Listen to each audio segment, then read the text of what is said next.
వంగవీటి ఈ పేరు కృష్ణా జిల్లాలోనే కాదు యావత్ ఏపీలోనే ఈ కుటుంబానికి మంచి ఫాలోయింగ్ ఉంది. వంగవీటి మోహన్ రంగా తనుడిగా వంగవీటి రాధాకు మాస్ ఇమేజ్ ఉంది. కమ్మ సామాజిక వర్గాన్ని తీవ్రంగా ప్రభావితం చేయగలరన్న ప్రచారం కూడా ఉంది.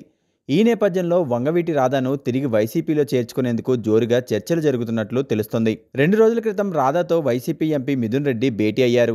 వైసీపీలోకి తిరిగి రావాలని రాధాను ఆహ్వానించినట్లు తెలుస్తోంది. అయితే ఈ చర్చ తర్వాత తన నిర్ణయాన్ని మాత్రం మిథున్ రెడ్డితో పంచుకోలేదు. అంటే పార్టీలో చేరుతా అన్నట్లా లేక చేరనన్నట్లా అన్న సందేహాలు రాజకీయ వర్గాల్లో ఆసక్తి రేగింది. పార్టీ వీడినప్పటి నుంచి రాధాని తిరిగి ఆహ్వానించేందుకు మాజీ మంత్రి కొడాలి నాని, గన్నవరం ఎమ్మెల్యే వల్లభనేని వంశీ ప్రయత్నించారు. అయితే వీరి మాటలకు అప్పట్లో స్పందించలేదు రాధా. ఈసారి వంగవీటి రాధాతో పాటు కాపు సామాజికవేత్త ముద్రగడ పద్మనాభంను కూడా వైసీపీలోకి తీసుకురావాలని భావిస్తున్నారు పార్టీ నేతలు. దీనిపై చర్చలు కూడా జరుగుతున్నాయి. ఆయన పార్టీలో చేరుతారన్న ప్రచారం కూడా జోరుగా జరుగుతోంది. ఈ నేపథ్యంలో రాధాకి కూడా వేరే అవకాశాలు ఉన్నాయన్న అనుమానం చాలా మందిలో కలుగుతోంది. వంగవీటి రాధా రాజకీయ ప్రస్థానం ఓసారి చూసినట్లయితే 2004లో విజయవాడ తూర్పు నియోజకవర్గం నుంచి పోటీ చేసి ఎమ్మెల్యేగా గెలిచారు.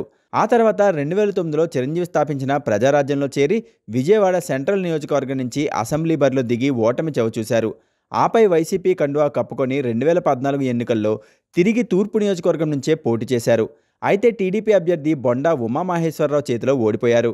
ఇక 2019 ఎన్నికల సమయంలో టీడీపీలో చేరిన రాధా పోటీకి దూరంగా ఉండి అప్పటి పార్టీ అభ్యర్థుల ప్రచారంలో పాల్గొన్నారు.